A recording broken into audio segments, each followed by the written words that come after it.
O Jornal Cidade Agora recebe hoje o escritor, poeta, advogado, procurador da Assembleia Legislativa do Espírito Santo, Matusalém Dias de Moura.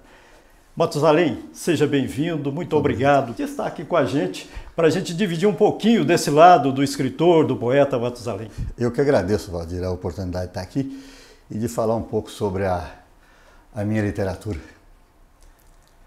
Matusalém, evidentemente, eu falei aqui do procurador, do advogado, mas esse é um assunto para uma próxima entrevista, né? Que eu, inclusive, ao me comunicar aqui com o Matusalém, né? A gente falava, se a gente for falar aqui do trabalho de advogado, do procurador, a entrevista vai se estender um pouco mais. São muitos anos na estrada já. É isso, Matusalém. Então a gente vai falar do escritor. Como é que começou esse gosto pela literatura? Desde menino, praticamente, né? Fiz o primário lá em Irupi e logo eu comecei a estudar em fevereiro, no Dia das Mães, nas vésperas do Dia das Mães, a professora bateu um carimbo num cartão, era de uma flor, um girassol, pediu que eu colorisse escrevesse uma frase para minha mãe. Então eu coloria o girassol de amarelo e escrevi: "A mamãe é meu amor". Ela guardou essa frase e eu tenho ela guardada até hoje, o cartão guardado até hoje. Então essa foi a primeira frase. E depois a professora contava historinhas, eu guardava e dava poemas para a gente declamar e eu fui pegando gosto pela literatura. Agora, saber a data, quando eu comecei, eu não sei. Eu sei que desde criança que eu me afeiçoei à poesia, né? Comecei a escrever e a gente vai lendo os outros poetas também para aprender a escrever, né? Ninguém escreve sem ler. O primeiro conselho que eu dou a quem pretende escrever é ler. É preciso que se leia os grandes poetas, os grandes escritores e os ruins também, até para a gente saber como não deve escrever, né? E venho aperfeiçoando. Ao longo da vida já escrevi e publiquei mais de 40 livros de poemas, de crônicas, de contos, de ensaios, né?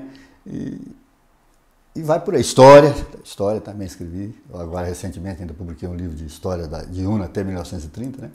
Então, vem de longe esse gosto pela literatura e de leitura, né?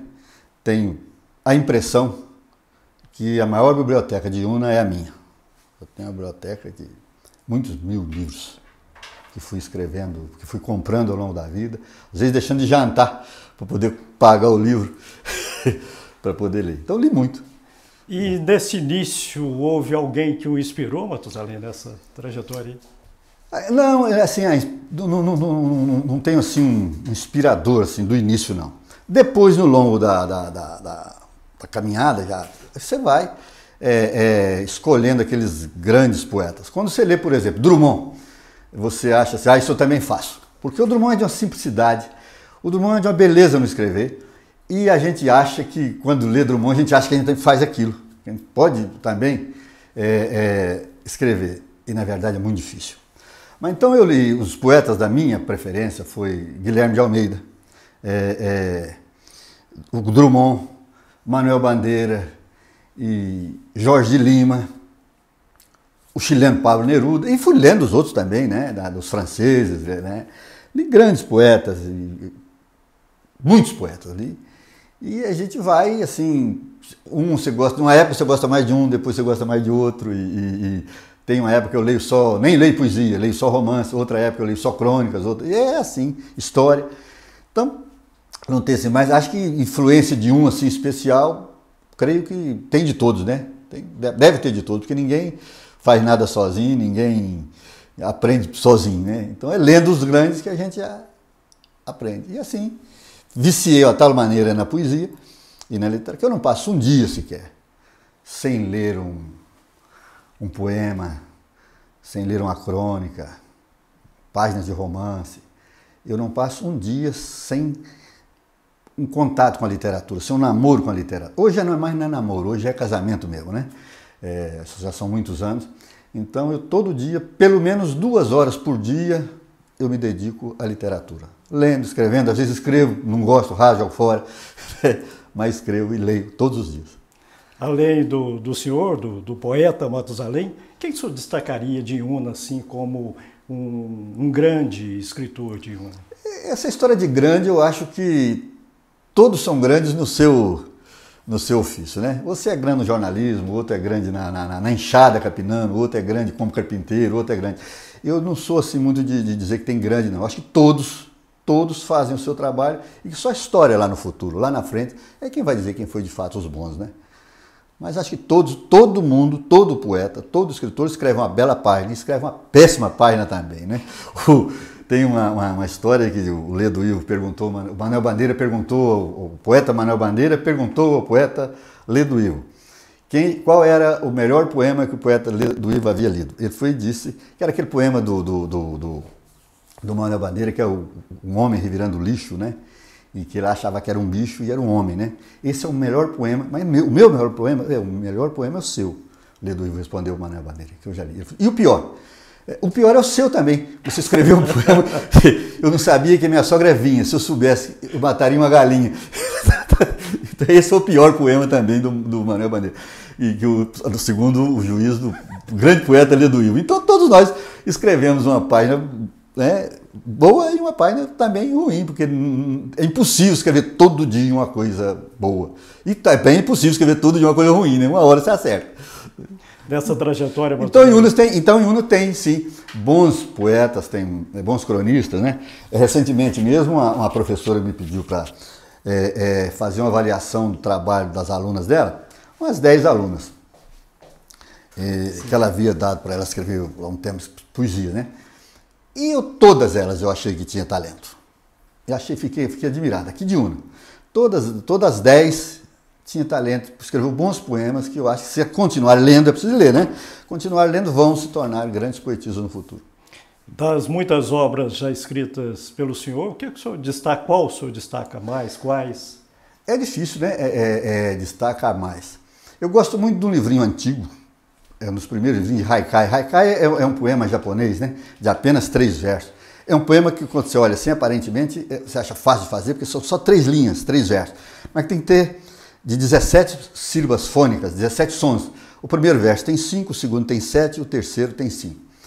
Tem que ter uma palavra que define a estação do ano, o verão, o outono, o inverno, a primavera. Tem que ter uma palavra embutida ali. Só nessas 17 sílabas. Não pode ter adjetivo, não deve ter pronomes e não deve ter também, verbo. Então, quando você vai fazer, é muito difícil. Então eu escrevi, lá no início, eu escrevi um poema, já tem mais de 20 anos, eu escrevi um livrinho chamado Varar o Partido. E esse livrinho, eles gostaram muito dele em Vitória, e esse livrinho me levou para a Academia Espírito Santense de Letras. Né? Fiz amizade com os outros acadêmicos. Por esse livrinho, eu fui eleito para a Academia Espírito Santense de Letras já há 21 anos. Então eu tenho muita gratidão por esse livro. É o melhor? Não, não é o melhor. Também não é o pior. Isso aí o julgamento fica dos outros. Mas gosto de todos. Eu gosto de todos. Okay. Vamos aproveitar aqui para aprender um pouquinho com o Matusalém. Matusalém, como diferenciar, que as pessoas fazem um pouco de confusão aí, né? Sim. Como é poema, soneto, poesia, quais as diferenças? A poesia tem tudo. A poesia não é uma forma, a poesia é um sentimento, a poesia é uma emoção, né? E ela pode estar na prosa, ela pode estar no poema, enfim, está numa fotografia, né? Essa é a poesia. Agora, o poema é o quê? O poema é a forma aonde se inclui essa poesia. Há poemas que não têm poesia, né? Mas essencialmente a poesia deve estar no texto e no poema. É um poema livre, que o Drummond, que o Bandeira, que a Cecília Meirelles, e que Jorge Lima e muitos outros também, o modernismo, né? Então, todo mundo se diz às vezes poeta por causa dessa aparente facilidade de escrever um verso livre, sem métrica, né? E eu acho muito difícil. Ser modernista é muito difícil. Agora, o que já é um soneto? O soneto já é uma coisa mais complicada, mais refinada. Os sonetos são 14 versos. Então tem o decassílabo, tem são 10 sílabas fônicas, que o Camões usou e que eu uso esse, né? E tem também o alexandrino, que os franceses usam já com 12 sílabas, né? Então, no decassílabo, ele pode ter um verso heróico. O que é o verso heróico? Ele tem umas sílabas fortes, na sexta sílaba tem que ser forte, e a 10ª tem que ser forte. Né? Tem a gaita galega, que tem que ser a 5ª, é outro tipo de verso, tem que ter a 5ª forte e a 10ª forte. Tem que ter o martelo, é outro verso martelo, que tem que ter a 3ª sílaba e a 6ª sílaba forte. E tem que ter o outro que é a 4ª e a 8ª. Né? É o verso sáfico, é chamado verso sáfico. Então, isso não é fácil de fazer. É preciso que você estude muito poesia, aprenda tudo de poesia, para aí você escolher o que você vai praticar e praticar. Então, é o que eu volto a falar com relação ao verso livre. Porque você olha aquilo que é livre e acha que é fácil de fazer. Mas para você, mesmo você fazer um verso livre, você precisa conhecer todas as outras formas de poesia. É impossível você fazer jornalismo sem ler jornal, sem ver um jornal, sem saber o que é um jornal. Tudo você tem que aprender primeiro. Né? E a gente aprende errando e acertando. Então, o soneto é, para mim, a poesia de gravata, a poesia de fraque, é a coisa mais refinada. Há quem diga que é preciso, para se dizer poeta, ter feito pelo menos um soneto na vida. E todos os grandes poetas, inclusive o Drummond, que era muito do verso livre e branco, ele praticou o soneto. Né? Então, não é muito fácil. A pessoa tem que ler literatura, escrever fonemas, os sons. Quando eu falo a sílaba forte, aquela sílaba mais o som forte ali. Né? Você tem que ter, quando você vai fazer um poema, um soneto, eu não sei se eu tenho tempo, vou abrir aqui aleatoriamente. Nosso amor devagar está morrendo. Quer dizer, nosso amor devagar, a forte aqui, está, outra forte, morrendo, forte. Então tem que ter essa sílaba forte. Esse aqui. Então a gente não... Quem lê assim, às vezes nem sabe. E outra coisa, para se ler um bom soneto, é preciso saber essas regras. Para se ler um bom soneto, é preciso saber essas formas senão você faz a leitura sem aqui. Aquela blusa fina cor de areia, cobrindo tua pele tão clarinha, deu-te um altivo porte de rainha, ali durante aquela nossa ceia.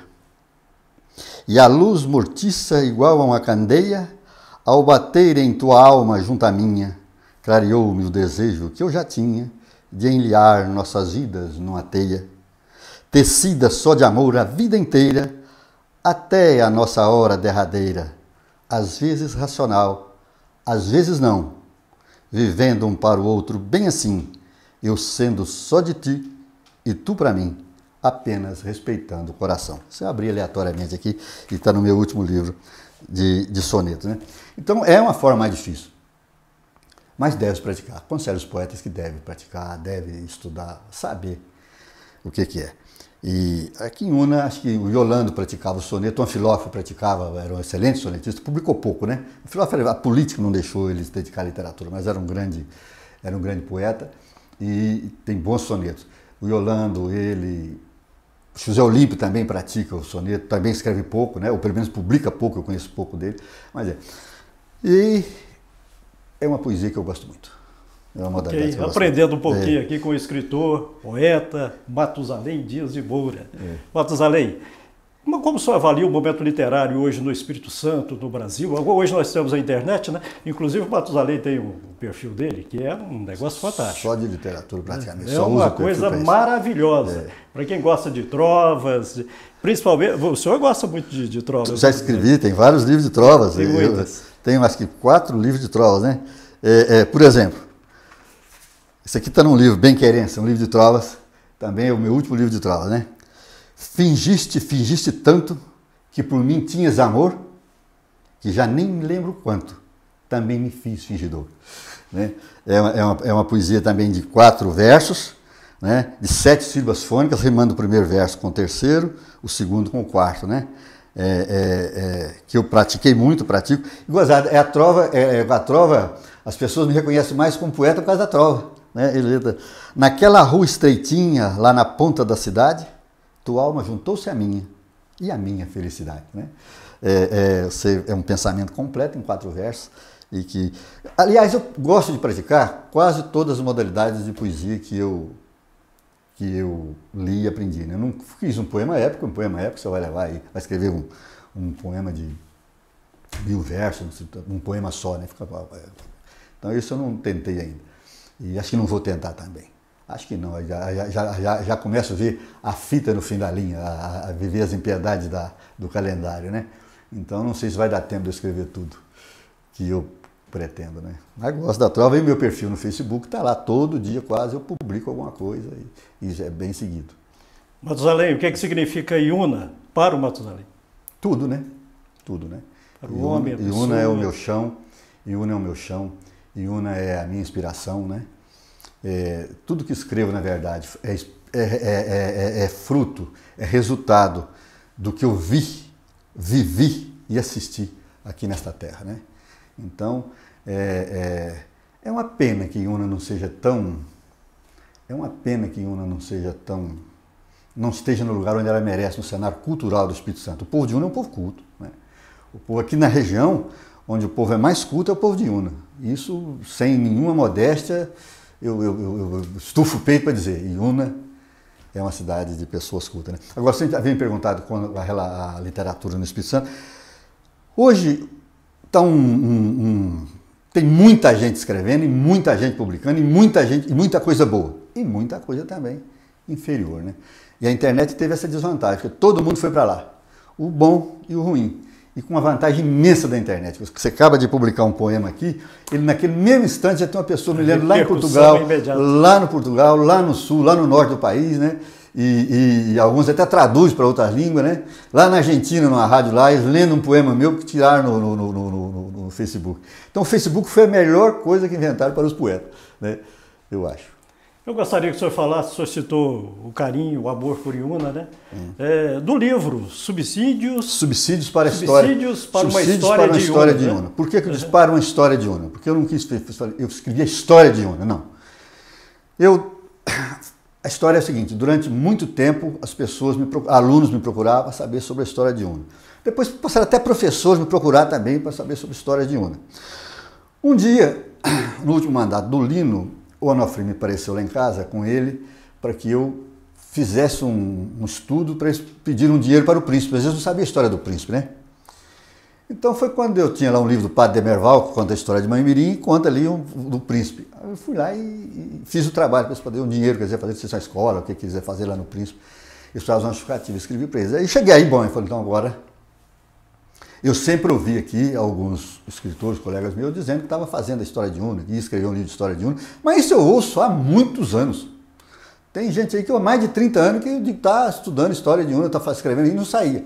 Quando eu vejo que não sai, então eu comecei a fazer pesquisa. Eu fiz uma pesquisa de mais de 8 anos.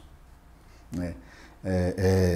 No Arquivo Público do Espírito Santo, no Instituto Histórico e Geográfico do Espírito Santo, na Biblioteca da Academia de Letras do Espírito Santo, na Biblioteca do Departamento de Imprensa Oficial do Espírito Santo, na Biblioteca da UFES, até na Biblioteca Nacional, atrás de documentos, no Rio de Janeiro, atrás de documentos para poder fazer.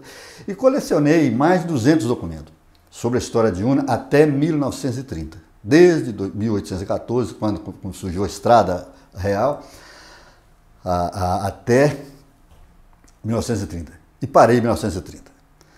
Por que eu parei em 1930? Embora tenha outros documentos de 30 para cá. Parei em 1930 porque de 1930 para cá ainda tem muito fio de personagem vivo, tem até personagens vivos ainda. Isso fica para outra geração mais isenta lá na frente para poder escrever sobre isso. Mas até 1930 eu escrevi um livro.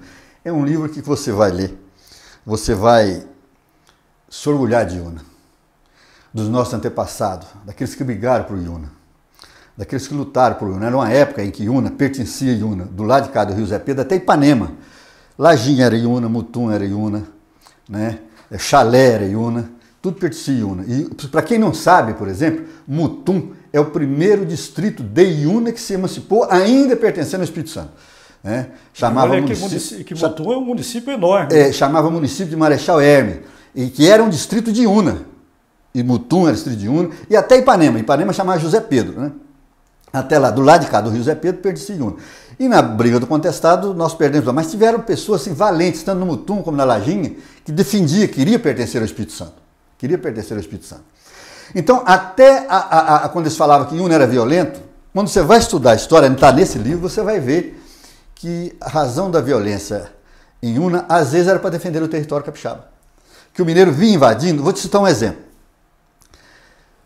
Um cidadão tinha uma fazenda ali em Pequiá. Vendia ela para você. Você pagava e tal. Aí eu ia nesse indivíduo e falava, você vendeu aquela fazenda para o Valdir, mas aquele documento não vale nada não, porque eles passaram em Rio Pardo. O documento tem que ser passado no mesmo açude e compra a fazenda outra vez. O cara vendia a fazenda para mim também. Aí você, para defender o seu patrimônio, você tinha que pegar as armas. Então é uma das origens da violência aqui em Iuna. Ali, por exemplo, na Lajinha, teve um casamento em que o juiz de paz, quando o juiz de paz de Iuna chegou para fazer o casamento, já tinha um de Ipanema para fazer o casamento. Chegou com jagunço e tudo para fazer, e eles falaram, você não chega não, porque o daqui chegou. Chegou na marra e casou a moça outra vez. Aquela disputa de Minas e Espírito Santo pela região. Teve um engenheiro de Minas que fez um mapa para fazer a divisa do Espírito Santo com Minas Gerais, ali no Rio da Perdição. Isso aqui seria Minas. Então foi muita luta para isso aqui. Então os nossos antepassados brigaram muito, lutaram muito e construíram a Iuna do nada, de uma época que nós não tínhamos quase nenhum contato com o Espírito Santo. E Iuna só foi se integrar ao Espírito Santo, de fato, quando veio a BR-262. Para ir a Vitória, você tinha que sair daqui para Monteiro, do Monteiro para Castelo, Castelo para Cachoeiro. Era uma semana, um mês para você chegar a Vitória. E para você ir em Mãe-Mirim, se você montasse um cavalo aqui, à tarde você estava em Mãe-Mirim, na estação do trem chefe, você trazia as necessidades para cá. Então toda a cultura de Iuna, toda a nossa cultura, todo o nosso costume, eles vieram, na verdade, de Minas Gerais para cá. Muito bem. E eu imagino que quando o senhor colocou ali subsídio, né, o senhor não quis usar o termo história. Porque a história nem sempre é verídica. Não é só por isso não, é só por isso não. Porque muitos documentos, naturalmente, não estão no livro, que eu não achei, mas eles estão por aí, às vezes no fundo de uma mala, no fundo de um guarda-roupa, guardado por aí podocumentos que podia e deveria estar no livro e a gente nunca consegue colocar tudo. Então outros irão depois de mim, que vão juntar tudo isso, juntar com o que eu peguei, aí fazer talvez a história de Iuna. Então eu fiz subsídios para a história de Iuna. Acho que os professores deviam conhecer esse livro. Acho que os políticos, principalmente, deveriam conhecer esse livro. É uma pena que os políticos de Iuna não conhecem a história de Iuna. Estou até muito feliz em ver hoje um filho de Iuna ser prefeito de Iuna, depois de tantos anos, né? E gostaria que ele conhecesse a história de Iuna, porque se conhecer a história de Iuna, conhecer o que os nossos antepassados fizeram, eu tenho certeza que vai ser um excelente prefeito. Eu tenho certeza que Iuna se os nossos políticos conhecerem a nossa história, Iuna vai se agigantar mais. E nós vamos ter mais orgulho de ser unenses. Porque nós temos pouco orgulho de ser unenses. O nosso povo não liga muito para os nossos valores. Valorizar o que é de Iuna. Valorizar o que é de Iuna, né? Valorizar o que é de Iuna. Saber por quê. O que é um balaio? Para que serve um balaio? Não é só para poder apanhar café, não é só para. Ele serve também para uma galinha chocar. Ele tem outras serventias também. E é tudo da nossa cultura, tudo a coisa nossa aqui. Nós temos que valorizar isso. Muito bem. Então você que está nos assistindo tem que conhecer esse livro. Tem aí história, traz aí tribos, distância de Vitória e Iuna, como o Matusalém tudo tem tudo sobre Iuna, até 1930. Iuna disputada por Minas Gerais. Mais um pouquinho nós seria mineiro, uai. Mas seria mineiro, né? Nós perdemos um pedaço para eles, né? Para Minas Gerais. Então, o livro lá na farmácia do Alciso ainda tem alguns exemplares ainda que pode ser encontrado. E eu não quero vender livro, eu não preciso de vender livro para viver, eu não preciso de dinheiro de livro, graças a Deus. Aqui o advogado trabalha para tratar do poeta e do escritor. Eu não preciso do escritor trabalhar para tratar do escritor. Mas é um livro que ficou de 400 páginas, né? Ficou muito caro, então esse livro eu tive que vender para poder tirar um bocado dos gastos também do que eu tive com o livro. E esperava que Iuna tivesse mais interesse. Na verdade, um médico comprou o livro, uns 2 ou 3 comerciantes compraram o livro, 2 professoras e um professor compraram o livro, e no mais difícil, um estudante, um policial, estranhei, porque até um policial interessou-se comprar o livro, né? Estudante, entretanto, mas a classe do professorado e dos políticos, ninguém se interessou para comprar o livro. A não ser o Ater Florindo. O Ater Florindo foi o único político que apareceu lá e comprou o livro. Só isso, mas ninguém se interessou. Eu acho que os políticos deveriam conhecer a história de Iuna. Já que eles se propõem a se representar em Iuna, já que eles se propõem a governar em Iuna, eles deveriam conhecer a história de Iuna. Pois é, e eu fico feliz aqui do senhor ter citado que uma das pessoas que adquiriu o livro foi o Alcino Júnior. O Alcino Júnior, que o proprietário da emissora, foi um dos que adquiriu o livro, né? Ok, Matusalém, muito obrigado pela presença. O senhor trouxe o livro Subsídios? Não, eu não trouxe ele aqui porque realmente eu não tenho ele comigo mais, ele acabou. Isso aqui é o meu último livro de crônica, são um livro de crônica, tem alguma coisa de Una aqui, o último de trova e o último de soneto. Vou deixar com você aqui como presente meu para você. Tá? Muito obrigado. Estou recebendo aqui com todo carinho, né? Muito obrigado, viu, Matusalém? Conheço o Matusalém já há longos anos, né? E estamos aí. E muito obrigado pela atenção, né? Por ter... Só dizer que estou sem máscara para poder fazer a gravação aqui. Sim. Com distanciamento normal. Isso. Todos devemos usar a máscara, temos que nos livrar dessa pandemia, né? Então só estamos os dois sem máscara aqui, distante, e antes nós estávamos respeitando o distanciamento, né? Esperamos voltar, numa outra oportunidade, a conversar com o Matusalém, aí para a gente estar falando a questão hoje o Matusalém, ele é procurador da Assembleia Legislativa do Espírito Santo, né?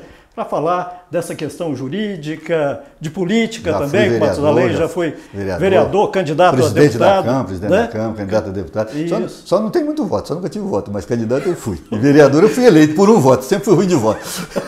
Sempre fui ruim de voto. Ok, Matusalém, muito obrigado mais uma vez pela participação aqui no Cidade. Eu que agradeço e desejo todo sucesso à emissora, né? Quem podia dizer que nós ia ter uma televisão em Una, né? Temos. É isso. Obrigado. Estamos aí na internet, no YouTube, no Facebook, contando com a valorização, como o Matusalém citou, do que é de Una.